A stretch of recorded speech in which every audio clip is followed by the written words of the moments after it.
एक आदमी ने जानबूझकर खुद को मरवाने की योजना बनाई ताकि जलपरी उसे बचाने आए। जलपरी ने उसे बचाने के लिए अपनी जादुई मोती उगल दी, लेकिन जब आदमी होश में आया तो उसने जलपरी को मार डाला। उसे नहीं पता था कि जलपरी बच गई थी। 3 महीने बाद आदमी ने जलपरी की बहन को पकड़ लिया और नीलामी में ले गया, लेकिन उसे नहीं पता था कि जलपरी अपने मंगेतर के साथ वापस आ गई थी। तैयार हो जाओ ड्रैगन सिस्टर। मैं इस पल का बहुत समय से इंतजार कर रही थी। महान संत, क्या तुम्हें डर नहीं है कि वे तुम्हें पहचान लेंगे? वे मुझे पहले जैसा याद नहीं करेंगे। हो जेनेटिंग, मैं वापस आ गई हूँ। अब से तुम्हारी दुनिया नर्क होगी बहन।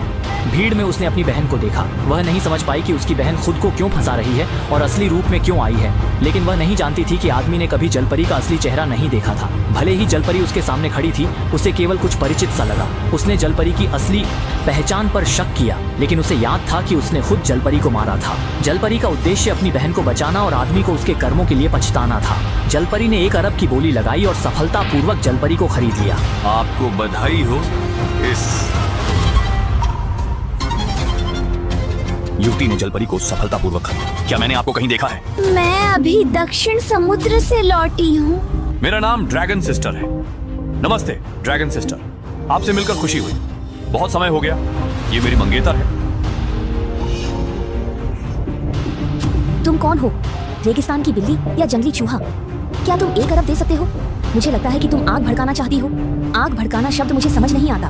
क्या तुम्हारी माँ ने तुम्हें सिखाया है? कुत्ते की औलाद, मेरी माँ को कैसे बोल सकते हो? और तुम युवती, तुम्हारे पास कोई तमीज नहीं है। शायद तुम्हारी माँ ने तुम्हें नहीं सिखाया।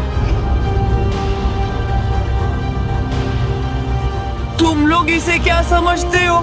ये गवर्नर का घर है। सब बाहर निकलो। उन्हें बाहर निकालो। पिताजी, वे मुझे परेशान कर रहे हैं। ओह, ये तो मेहमान की बेटी है। मेरी प्यारी बेटी को बचपन से ही लाड प्यार मिला है। अगर कोई गलती हुई हो तो माफ कर देना। यह सब एक गलत फहमी है। ये युवती और आदमी गवर्नर से बदला लेना चाहते हैं। उनके दुश्मन एक ही हैं, इसलिए वे पति पत्नी बनकर आए हैं। गवर्नर को इस बारे में कुछ नहीं पता।